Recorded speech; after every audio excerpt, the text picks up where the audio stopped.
contractor na yan po ang lowest mammal or the lowest in the totem pole. Utusan po nilang lahat yan. Pag sinabi nilang 10%, 10% bibigay niyan. Pag sinabi nilang 50%, 50% ang bibigay niyan. So, hindi ho yan ang mastermind.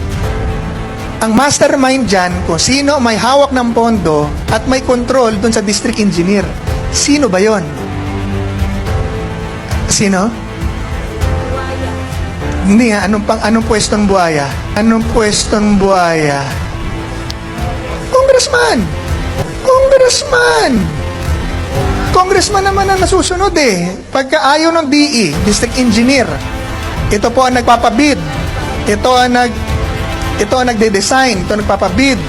Sila nag-check, supervise. Pero pag hindi sumusunod, yung district engineer doon sa congressman, papalitan yan.